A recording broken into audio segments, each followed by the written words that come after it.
And good afternoon and welcome to Straight Talk. This is your Drive at 5 show. Catherine Tyson, your host. And welcome to Tuesday, everybody. Welcome to another day in the tropics, another day that we're not any less confused about what's going on in our country. This is Hot Topics Tuesday. I promised you yesterday that we would talk about politics today. And sure enough, that is what we're going to talk about. So welcome to the show. And of course, 9433700. I welcome your thoughts today. I tell you, it must be a little fly got in here. They just know what they say, a fly on the wall. They don't even want this kind of conversation to happen today. The flies in the Cayman Islands are like, I'm confused too. So welcome to the show. Would love to hear from you.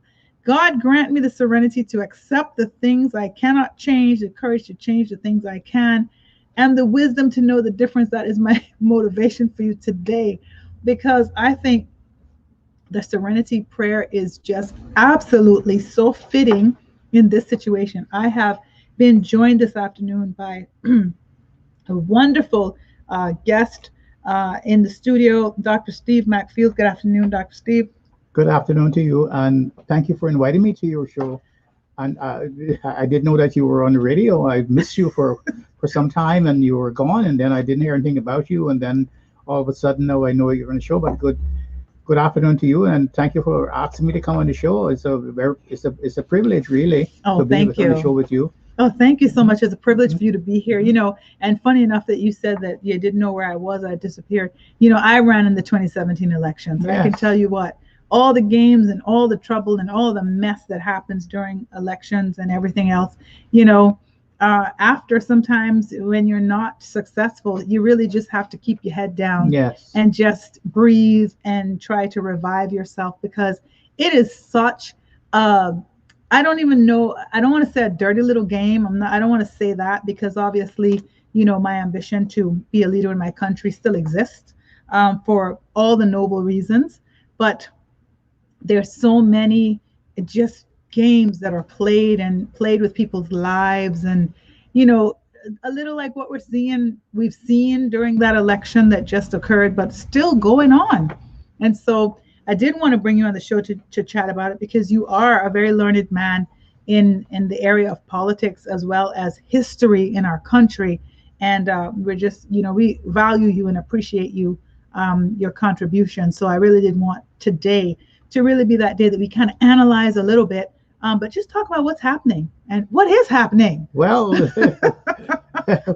I tell you, what's happening is strange to me. I have never experienced this in any sitting of the legislature or any election in Cayman since the first election in 1831. I have never heard or witnessed or written or read or seen or been told that the legislature, now the parliament, has ever been in a situation like we're in.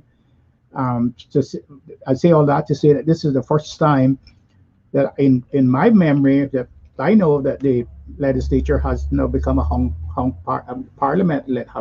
legislature, where the both sides of the house now are equal. Wow. And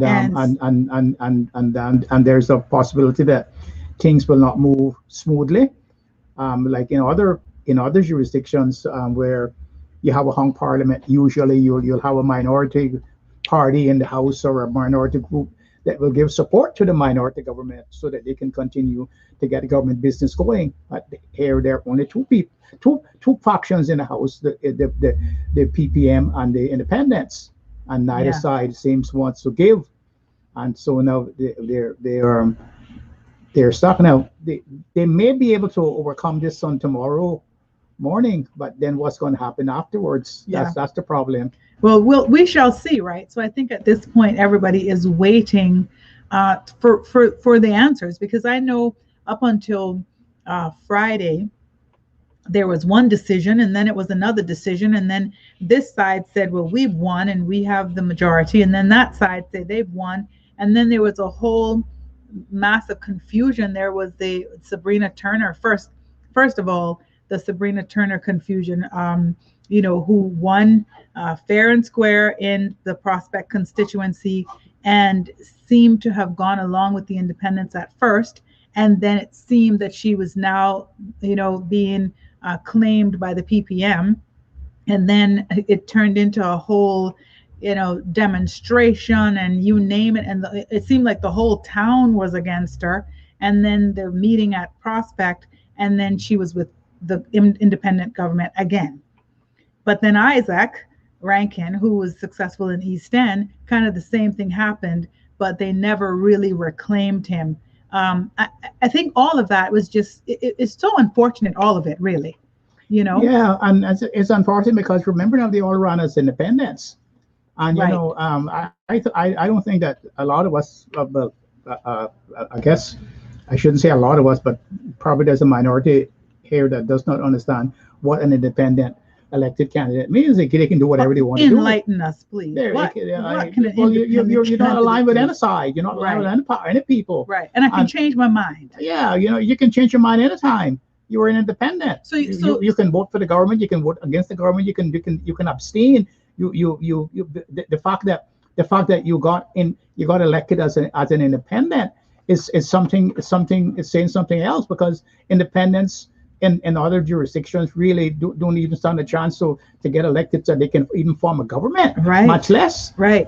You So, know, I then, mean, in America, in the American parliamentary system, how many independent candidates you see in Congress? Probably never. one or two, Hardly ever. Right. among so many hundreds of them, Right. Right. and United Kingdom and Canada the same thing. Right. So then, so with you saying that, I'll ask you, you do believe then that Sabrina Turner did nothing wrong? Not really. She was an independent candidate. She can make up her mind to serve who she wants to serve, to be on what side she wants to be on, to vote how she wants to vote. She's Wow. an independent candidate. She didn't sign on any if she had signed an agreement now with the constituents or a prospect that she would represent them the way they wanted, that would be a different thing. But she had no formal agreement with them. She ran as an independent. Okay. And I mean, you have to go and look at what the word independent means. Right. There you go. All right. So I think for me, the only confusion that existed with her and with Isaac, in my opinion, is that from both parties, information is that and we're not calling the independents a party, quote unquote, right? Yes. But from Far both from it, sides, they're not a party. yeah. So what from both sides, what we're understanding is that she made an agreement, and then she and Isaac made an agreement, and then went against the agreement, and you know what I mean. So it was the flip flopping that was the problem. Well, that goes to credibility, but it doesn't go to the liability. It Wow. goes to credibility. I mean, you can form an agreement today and then you can change your mind tomorrow. I It love goes to I your love that you're it goes to your credibility. I love that you're putting that in perspective, because I think a lot of people are not looking at it like that. They're looking at it very black and white. So I really Mhm. love that you are putting that in perspective, that yeah, the person, they're at independence, they can do whatever they want to That's do, right. and you have the prerogative to change your mind. Versus a party person who signs on to the party structure, who Wow. signs on to the not he signs on to the party manifesto, he signs on to the party rules and bylaws and regulations and everything, and there are consequences when you go against those, because it's a formal party, registered formal party that you sign to. It's the same thing if you sign on to a company as a Yeah. shareholder or a director. There are rules and regulations in the articles of in the memorandum, on articles of association that you have to abide by, and there are consequences to say what happens if you don't. Right. And Sabrina and this other gentleman's situation, that didn't happen. That's Wow. not the same thing. Wow. I really appreciate this discussion this afternoon, because I think that a lot of people really are very much black and white, and you just broke that down, and you actually taught me something. You just really schooled me, because what you said was, and if everybody missed that, is that when you sign to a party, then you sign to certain relations and being along with them regardless of what. But when you're an independent, you've not signed anything of the sort. That's right. For instance, for Okay. instance, if you are members of a party, and a bill comes up, for instance, in the House of Commons or the legislature or where it is, and you have a whip. That comes from the word whipping. A one line whip under the bill means a line. One line means that you don't have to vote. You vote your if you want to. You don't have to vote. You don't have to be there. A two line whip means that it's has some importance. You can be there or you can't, or you don't have to be there. But a three line whip means you have to be there and vote the way the party wants you to vote. If you don't do that, then they can oust you from the party, and sometimes you could lose your seat. Okay. Because in some jurisdictions, the seat does not belong to the individual; the seat belongs to the party. Oh, wow. That's the reason why. That's the reasons why you can go and run from one district to the next and don't live there. Because if the party wants to get more seats and a seat becomes vacant in East End, or a seat becomes vacant in St. Paul, Minnesota, or a seat becomes vacant in Alabama, the Democrat or the Republican can send you there to try to win that seat on their behalf. Okay. It's their seat. So it's a number. It's a number. So if you don't vote the way they want to vote or vote against them and stuff, you could be ousted from the party and also could lose your seat. Okay. And it makes sense because obviously the arguments have always been from the PPM government, as well as just parties alone, is that you can't get anything done unless it's you're a part of the entire government and you're in agreement with everything, or you just be there wasting your time. It's discipline. Let's take a game for it. For instance, a football game. There's a receiver and there's a quarterback. Now the whole football game is receiving and running with the ball. Well, if you are on the team as a receiver, and the quarterback has to throw the ball, you can't run where you want to go and expect him that you're going to get the ball there. The team has already worked out where the ball is going to be thrown, what line, how far down, and you have to be there.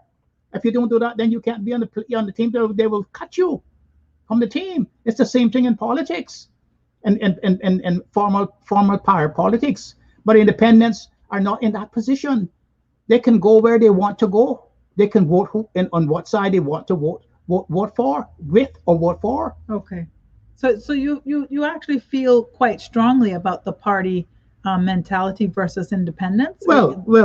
Now that you raised that, yes, our Constitution talks about the preference of the party. Okay.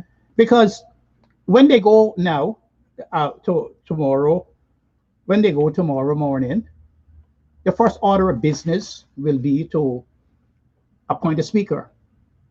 Now, in our Constitution, and it says that is found in Section 605 of our Constitution. It says, at the first sitting of the Legislative Assembly, after a general election, and so soon as practical after a vacancy occurs in the relevant office, otherwise than on a dissolution of the Assembly, the elected members of the Assembly shall by a majority vote elect a speaker among the elected members of the Assembly, or persons who are qualified to be elected as a Speaker of the Assembly, and then so forth. So, by convention, the father of the house, means the one who has served the longest in the house, will call the Assembly together tomorrow morning, and the first order of business will be for them to elect a speaker. Okay. So the father of the house is Mr. Bush, McKeever Bush. He will go and sit in the chair, and he will ask for the motion to elect him as speaker. So he will be elected as speaker. And it seems that he can vote for himself because we're not changing anything. We're continuing with him as speaker. Okay. So the next order of business then is found in Section 49, Section 49, and that says, and this section deals with political parties and candidates in the parliament to appoint a premier, and it says, the premier shall be appointed by the governor as follows, and listen very carefully, Ms. Tyson. It says, the premier shall be elected by the governor as follows. Where a political party gains a majority of the seats of elected members of the Legislative Assembly, the governor shall appoint as premier the elected member of the Assembly, recommended by a majority of the elected members who are members of that party. So if you're a political party and you get elected and you have a majority, You don't have to go to the legislature to have a vote. Okay. The members of that party sends a missive, a letter, whatever it is, a note to the governor to say, I want Miss Tyson to be the premier of our premier. And then it says, it goes on to say in section 3, if no political party gains such a majority, or if no recommendation is made under subsection 2, that's the one that the subsection that's read above, the speaker shall cause a ballot to be held among the elected members of the legislative assembly to determine which elected member commands the support of the majority of such members, and shall record the vote of each member voting, and where such a ballot is held, the governor shall appoint as premier the elected member who obtains a majority of the votes of the elected members. So, if you are a political party and you got a majority, you don't have to worry about going down to the legislature to having a vote, because automatically your leader, who you choose as leader, would be the premier. But if you're independents, you have to go down to a vote in the legislative assembly to ascertain which person of all the people in the assembly now can gain the majority vote in the assembly to become premier. Okay. That's the difference between independents And and political parties in our constitution. Okay. All So right. so so so so and it's not me, it's our constitution that makes the distinction Right. between the two groups of people. Okay. So if the if the independents had been up, if the people who ran in that group had been a political party, they would be the government today, Okay. because they would have sent, they have 10, they said they have 10, and the other party have the PPM have 9. They would have just sent a notice to the governor saying, well, governor, Mr. So and so, or is going to be the premier, he's the leader for our party, he's going to be the premier, and then that would be it. And Okay. then when we went down to the legislature tomorrow, you would have a government sworn in, and you wouldn't have all this problem. So you think it would have been a better idea to have formed a party It is a great idea. I mean, before? Cayman is the only place where independents are able to get elected and have the possibility to form a government. And in most other countries, that doesn't really happen. And you see, and that is because we have imported, and it passed down to us, the Westminster system of government. That is the Westminster system of government is a party system. It's a party system. It's an adversarial. It's one party on one side, and one party on the other side, Right. and that is the reason why it's in our constitution. Okay. It's to make it easier to know who is going to govern the country after an election. Okay. And know who is who. Who is who? Who is who? Because this has been the confusion Yes. right now when you look at the 9 members that are Mhm. that are forming, and obviously it's 9 plus 1. So this Yes. is because Mr. Bush has been confirmed now with the pact, Yes. with the independent pact. Mhm. So that was what the press release yesterday came out, that it's all solved now. Premier designate Wayne Panton has confirmed his cabinet after 5 days of political wrangling following the inconclusive election result last Wednesday. Isaac Rankin has reneged on his early agreement to support the group, now known as PACT. However, Makiba Bush will return to the Speaker's chair in support of the new lineup. Bush apologized for his assault on a female bar manager and agreed to donate 10% of his salary to the Cayman Islands Crisis Center in a public statement released with the details of the new front bench.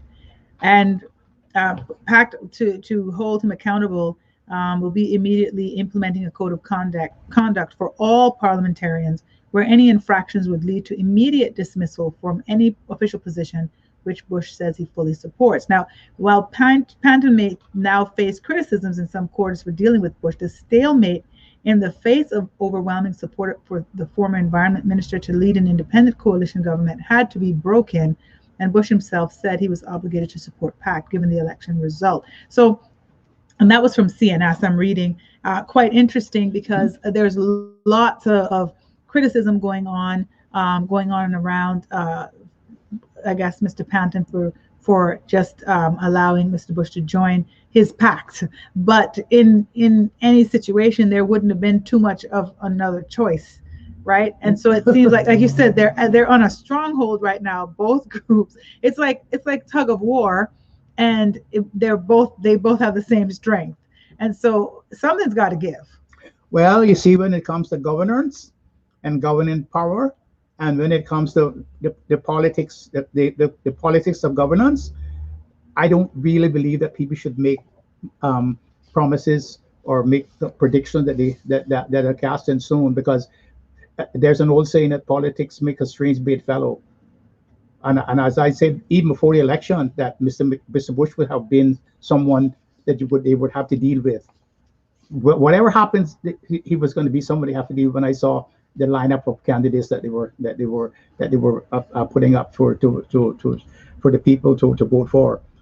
The problem with that is that I guess either side has the right to choose whichever person they want to form the majority. Mr. Panton has chose Mr. Bush to form the majority, and that's his prerogative. Right. If he wants to, sometimes you have to give up and do things you don't want to do to be able to survive. If his independence wants to survive as a government, that's what he's going to have to do, and that's what he did. Right. The right or wrong to it is not for me to call. It's for them. It's not for me to call. Um, I just want to see that the country is run properly, regulated, and that we have some stability. Because if this continue for quite a while, that the country could come unstable, and then we would start having some fallouts, some economic fallouts and stuff and things like that. The Absolutely. problem that we have now, is that even with Mr. Bush now joining Mr. Panton, Mr. Bush is now in the chair, and Mr. Panton is still left with 9 votes on the floor, Well, and that's going to be a problem. right after that press release, also on CNS, I woke up this morning to McTaggart still disputes Panton's government. So, before I went to sleep, I got PAC confirms cabinet, Bush apologizes. And then I wake up to McTaggart still disputes Panton's government. So Roy McTaggart, the leader of the Progressives, is refusing to concede, saying that Wayne Panton, the leader of PAC, does not have a majority, and by putting McKeever Bush in the Speaker's chair, he has created a hung parliament. Following Panton's announcement earlier that he had secured an agreement with 10 non-alliance independents, including Bush, McTaggart argued that with 9 members in government and 9 members in opposition, PACT would not be able to pass legislation. He described Panton's announcement as merely a ruse because the Speaker can only break a tie in favor of the status quo. Although the country has voted for an independent-led government, McTaggart still has not offered to support Panton's potential administration, making it clear that the Progressives intend to obstruct Panton's efforts. The PPM alliance leader said the PAC would not only be incapable of passing legislation, they cannot even elect a premier. So, parliamentary convention throughout the Westminster system of government in the Commonwealth requires that the casting vote given to the Speaker to break a tie be exercised only to preserve the status quo, not to pass legislation or to elect a new premier. Mr. Panton does not, therefore, have a viable government at this stage. That's a problem. Is that true? Yeah. And that's He a true raises statement. several legal problems and Okay. and constitutional problems. Um, because and usually when you have a hung parliament like that, usually one side gets or the incumbent government or whatever gets support from the minority parties in the legislature or in the commons or in the parliament, what you want to call it, to support them. They usually have agreements that they will not bring the government down, and the government will make agreements with them. And this is what we will give you if you give us support. That is not happening in this situation, and that is a problem, because I don't know what the problem with the factions are. That for instance, the Panton side has 10, They have 10, and they're putting up one of their 10 as speakers. Why somebody from the other side doesn't agree to support them and don't bring them down when you have a vote of confidence or a vote of when you have to pass motions or summons. That's going to be a problem. You have to be worried about that. Yeah, you think that at least one of them from that side would say, we're not gonna we're not gonna bring your government down, and we will support you on in certain situations so that you can continue.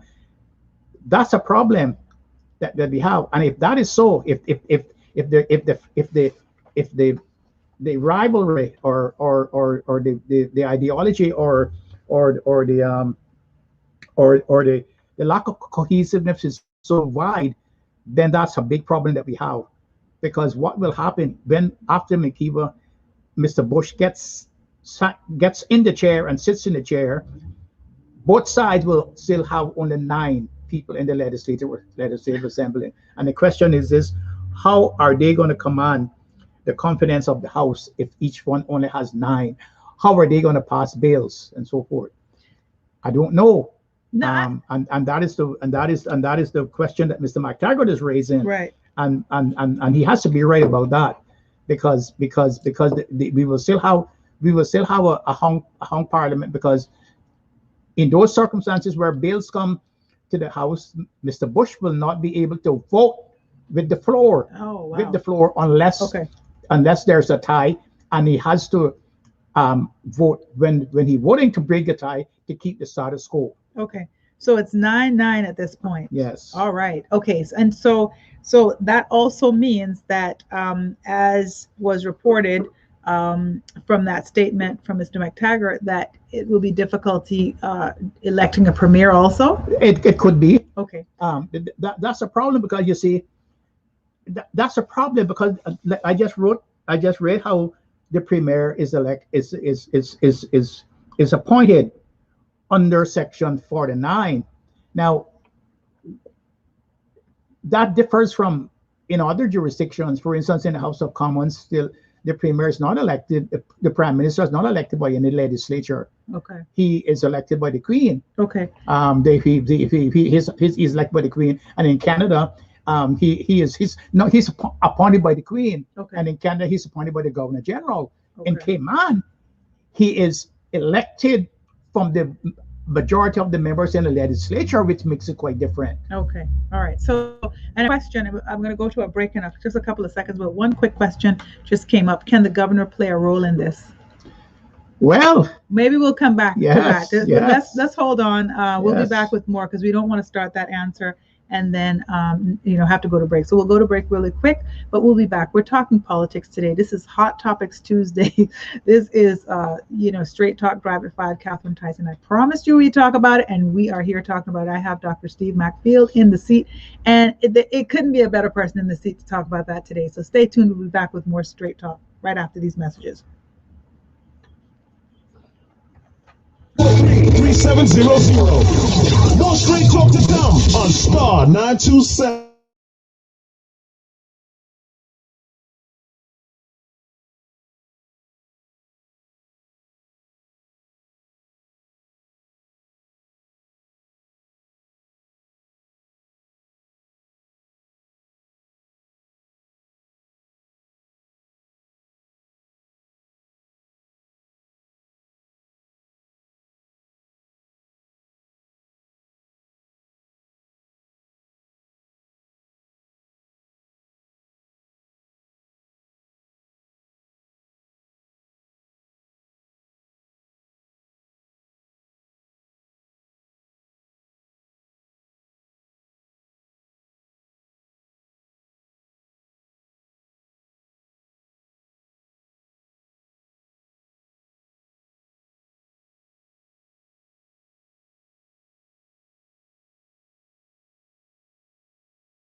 Talk on Star 92.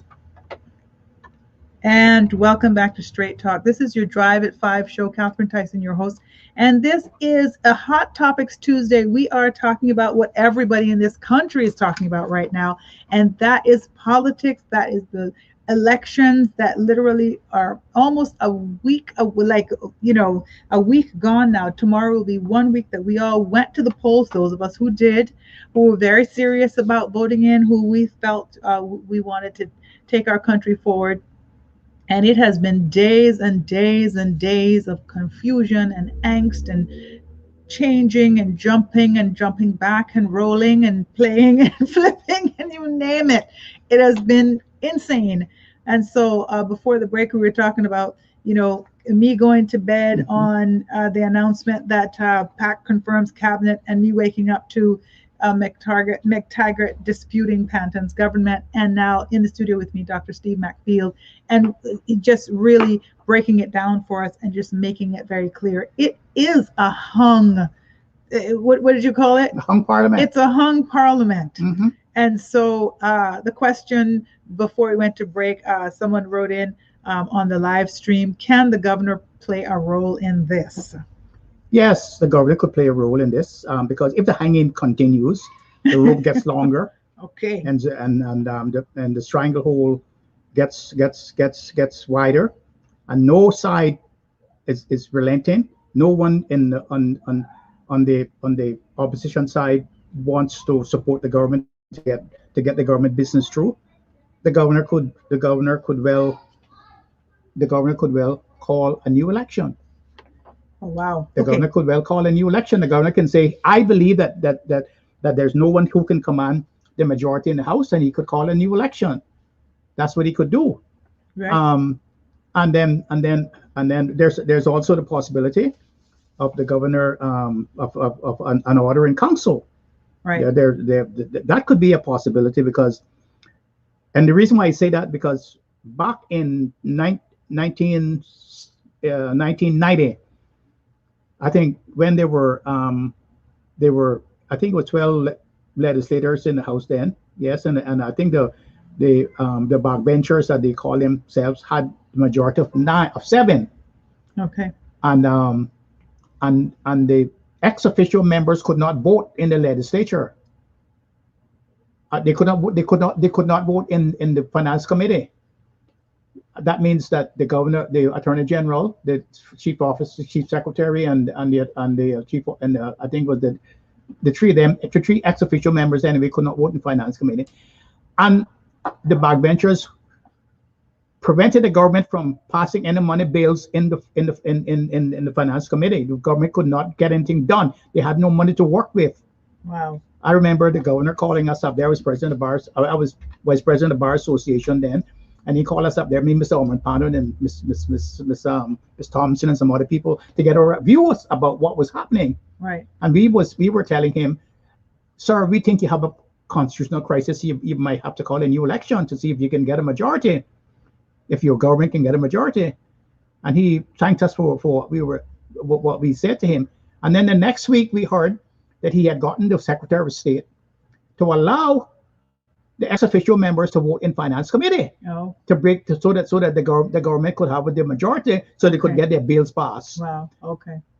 So under our new constitution, this 2009 the order in council, this constitution, the attorney general, Mr. Bulgin, and the deputy governor, which are members of the House and are members of cabinet, don't have a vote. Okay. But who's to say that the Secretary of State might not ask for a quick amendment to the Constitution or in Council to give them power to vote on behalf of the government in the House. Well, there you go. All right, we have a caller on the line, so Yes. Let's go ahead and hear what's on their mind this afternoon. You can pick up the earphones right there. Yeah. All right, good afternoon, caller. You are on Straight Talk. Hello. Okay.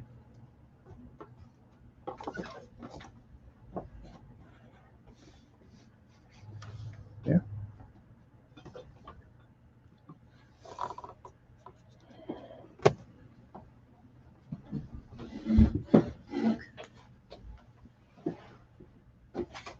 So you're saying that you heard that Juliana has gone over to Pact? Is that what you're saying?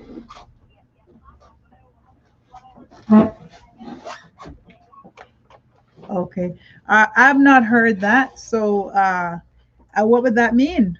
What would that mean? Because the caller is just stated that she's heard that Juliana O'Connor Connolly has gone over to the PAC team. What would that mean if that's in case? Because that's what I asked you during the break as well.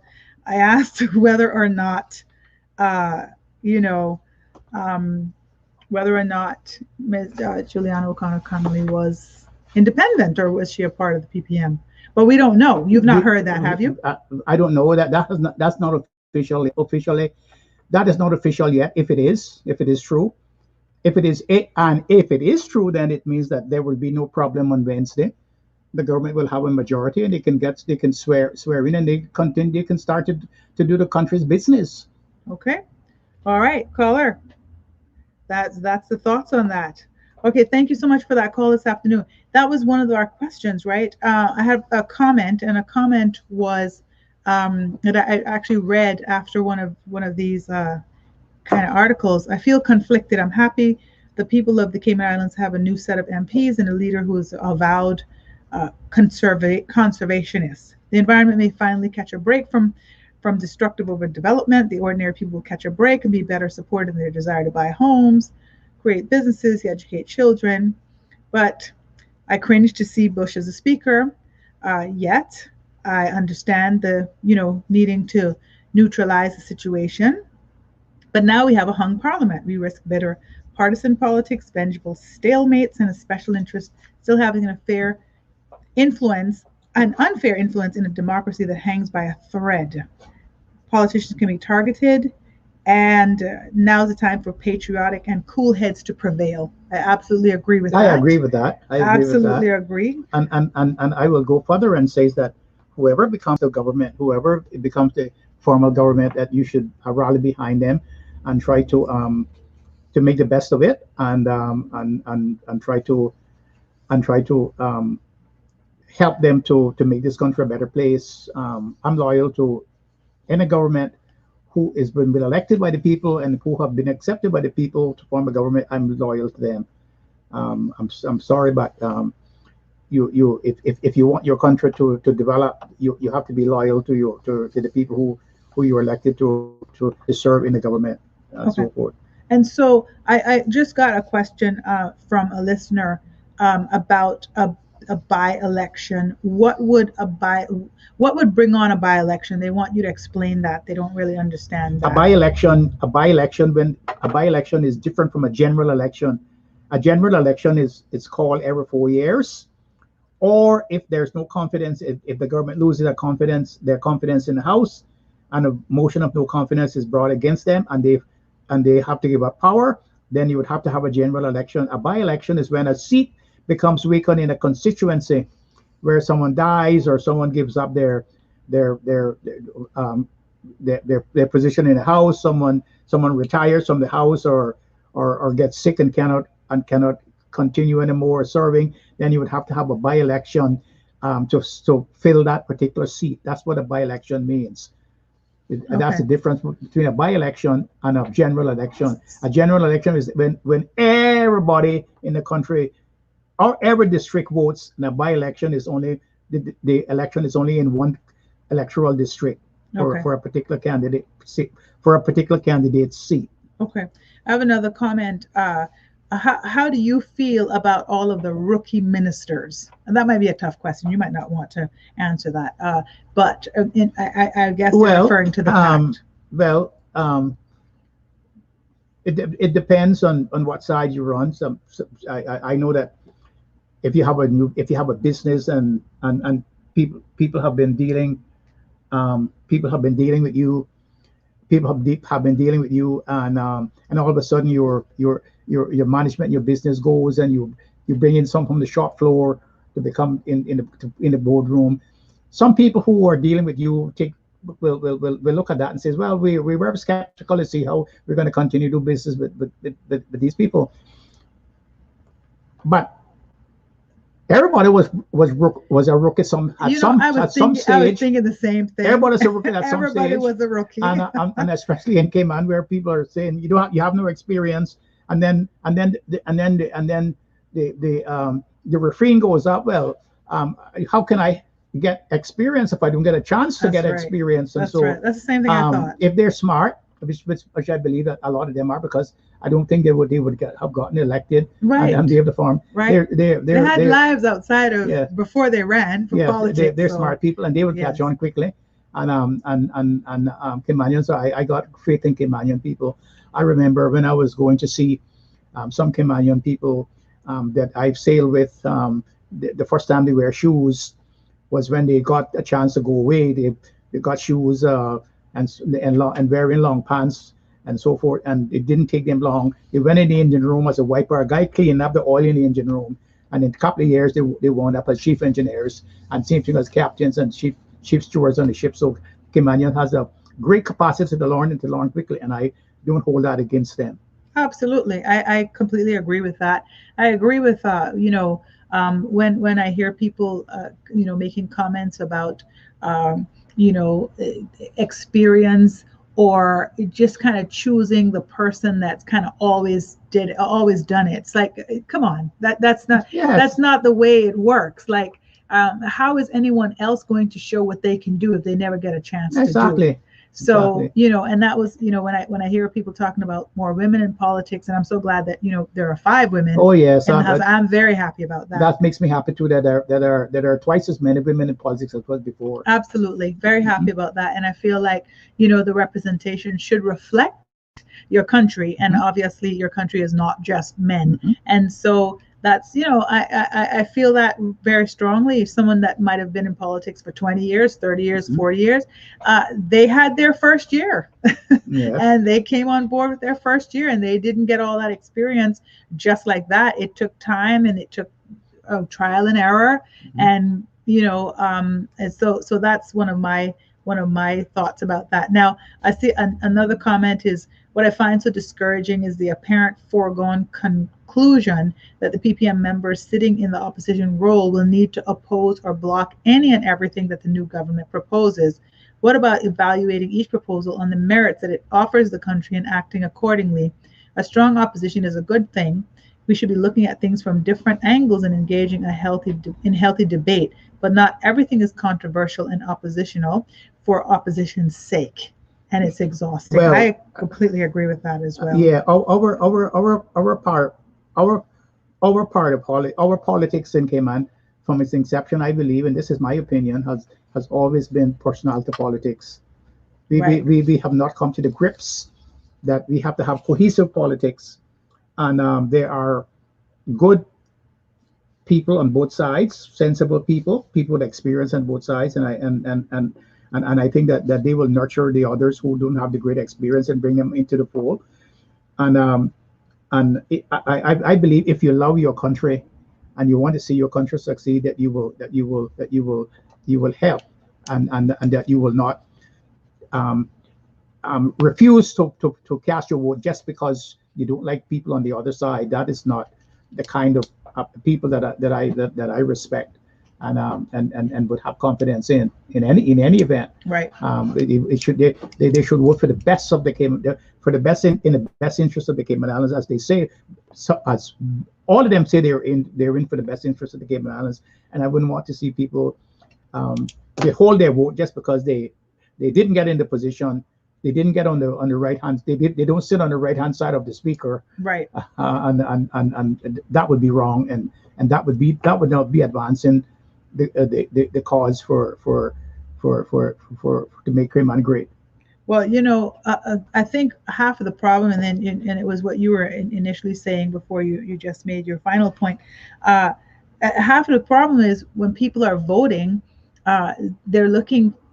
I find that there is a handout mentality that's very, very, rampant, and it is sad. So, because when I was in the 2017 elections, I mean, I got so much "what you got for me" Hmm. that I couldn't believe. I mean, I was like, opportunities. Yes. I want to help fight for education for your children. I want to make sure that Yes. you can be a Yes. homeowner, make sure you can get a job and keep a job, make sure you can be equipped for a job. That's what I want for you, because that's my road, right? My Yes. road is kind of Yes. coming Yes. from Yes. nothing, to Yes. really working Yes. very hard and seeing the results of my labor. And they were just like, okay, so what else you got for me? Yes. Yes.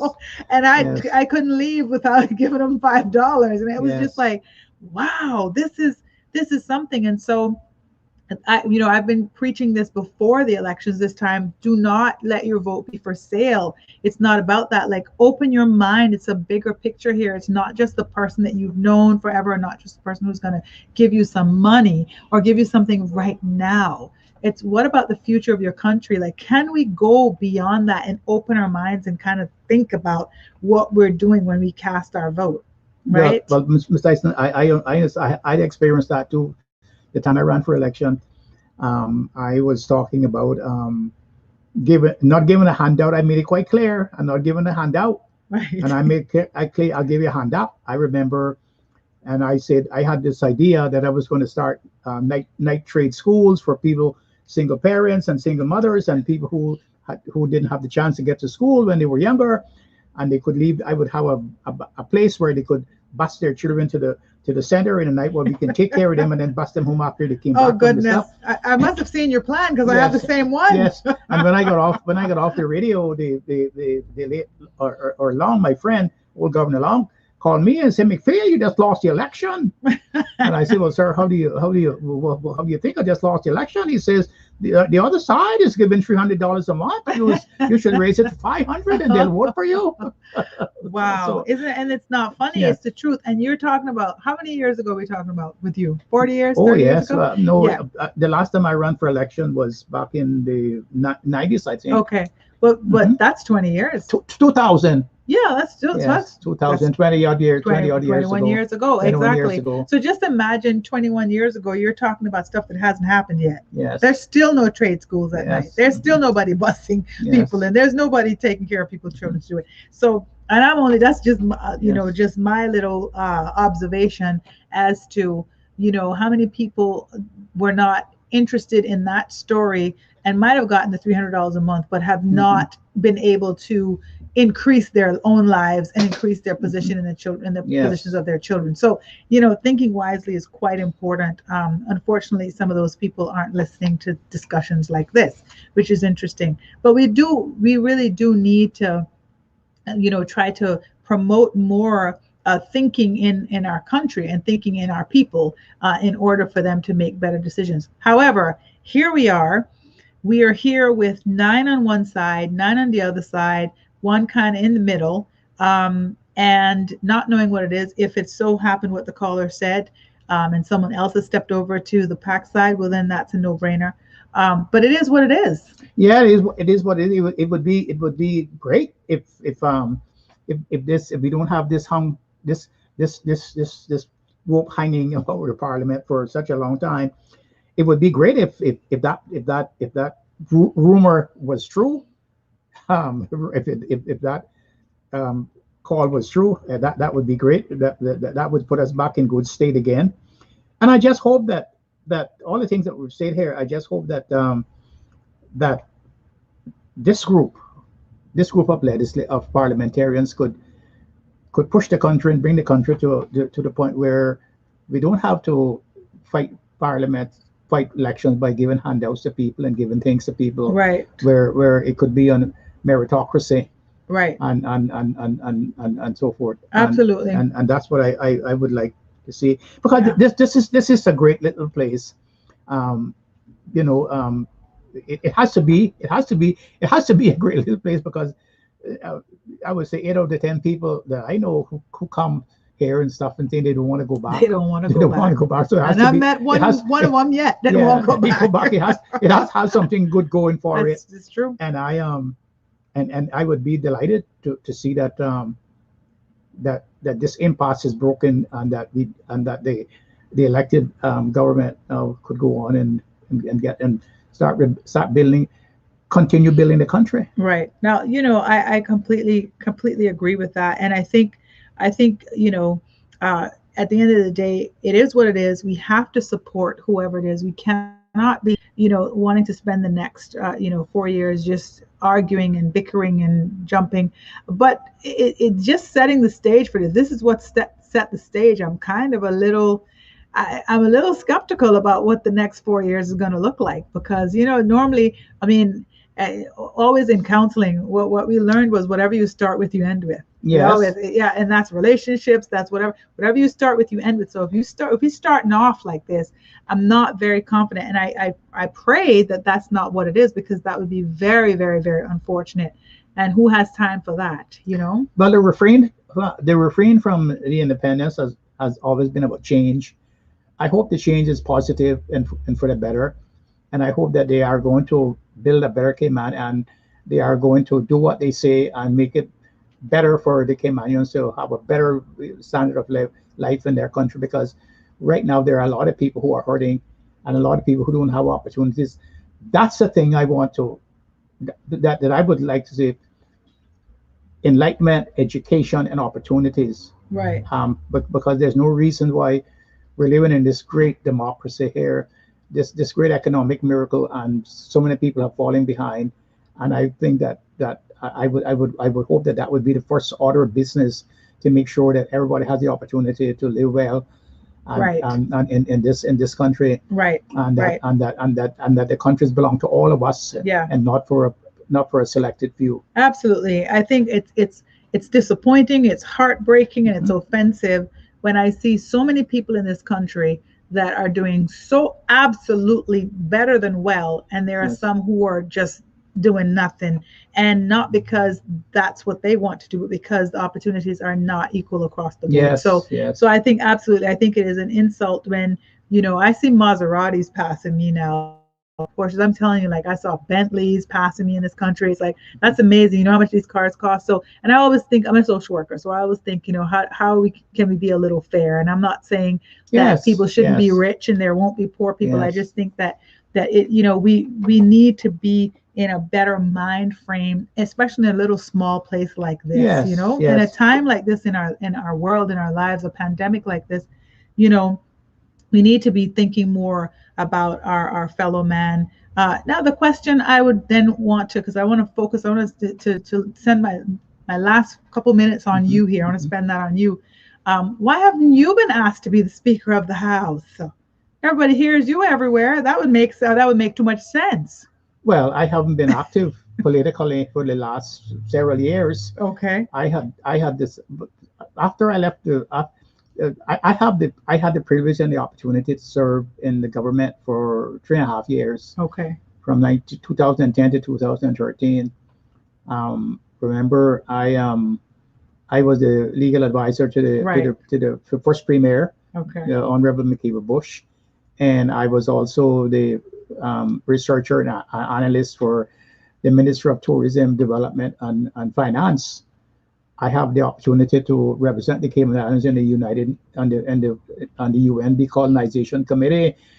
I represent the Cayman Islands in the I represent the Cayman Islands in overseas countries and territories meetings and forums. I was one of the founders of the. In fact, I helped write the constitution for the Caribbean Overseas Countries and Territories Association. Yes, I Wow. founded that with a gentleman who was another diplomat from British Virgin Islands. Now he's in Europe, Right. and so I did a lot. I went and took a course when I was a director of the Rose Authority. I went to the University of Birmingham and took the course set up by the World Bank and the IMF about road management and road financing. And when I became a director of the airport authority, I went and I took a course in airport operations. So I knew about airports. So I learned a lot, but nobody has asked me to for any service. So what I have been doing is I have been continue doing my researching and trying to finish my narrative, my story about about this country called Fantasy Island. All right. Right. I'm writing a narrative about a country that I have styled Fantasy Island. It's going to Okay. be very, very, very good. Well, I Um, can't wait to read it. it's going to be So very good. hurry up with that. It's not a hard history of dates and times. It's about the actions of people on an island, the Sounds actions good. of families on an island, and how they interact with each other and how they Yes. interact with the outside world. Sounds good. I'm doing a lot of writing like that. Well, that's good. Yes, and so forth. And you keep so busy. Mhm. You want to say your age? How old are you? Pardon me? How old are you? I'm 86 now. 86 years old. Yes, What? actually 68. Yeah, no, you are. Yeah, You walked in yeah, here like you were so 50. yeah, so Let me tell you something. mhm, I'm proud of you. I'm proud to know you. I'm proud that we have you as a part of us. You are a Caymanian. Anyone who looks like you, that's a little kid, should be inspired by you, that you have done so much, that you can really say that you've blazed so much trails for us. And I just want to honor that. I want to honor you for this moment because I really, really appreciate that. Um, 86 years old, if we all could be that lucky, to do what you're doing at 50, much less 86. And I was just watching on YouTube a couple of about happiness. I'm teaching my students about the value of life and quality of life and what happiness really is. And we were watching 105-year-olds that were fine. So I'm expecting to see you oh around for the yes, next oh 30 yes. years. I'll be here for a long We time. want you here for a long time. Because I look up I adopted the science of living and I abide by all of those things Good. that makes life better. Good. That makes life better. Good. That's good. Hmm. Life is simple, but we insist on making it Hmm. complicated. That's Hmm. Confucius. And Hmm. that is so true. I'm starting to think that this world is just a place for us to learn that we need each other more than we want to admit. That was Rochelle Goodrich. And spirituality and faith has taught us to embrace the things we can't change, but turn them into opportunities. Hmm. Meditation and prayer can give us the wisdom and awareness that we all need. And that is absolutely so true. No matter what happens at the end of the day, we need to still be one people. We're That's one right. people at the end of the day. Yes, that's We right. all went to the polls on Yes. Wednesday. We all made a decision and it was all tallied up and the results of it are there. Whatever happens today, tomorrow, or next week, we all just need to stay calm, support our leaders, understand that they are our leaders, not get in the way, not create some type of anxiety and angst and anger in our communities, but try to promote peace and harmony. Yes, After all, we live in the beautiful paradise of the Cayman Islands. it's like my grandmother used to tell me, don't be a fifth columnist. Yeah, whatever that is. But the old people knew what was going on. Yes, Dr. yes. Steve, thank you so much for coming. Thank you for asking me. And Thank you. whenever you want to stop in, I got your number. I'm going to save that on my phone. I would welcome that Thank you, ma'am. anytime. Thank you so much. Thank you. Thank you Thank very you much. so much Thank for you. listening in Thank this you. afternoon. This was your Hot Topics Tuesday, Straight Talk, Drive at 5. And Catherine Tyson, your host. Thank you so much. We'll talk again tomorrow. It'll be Wellness Wednesdays. And I hope that you have a great evening. Take care of yourselves. Take care of your family. Calm down. Everybody just calm down. It's going to be fine. It's going to be fine regardless of what happens. Take care. Have a great evening. Y'all.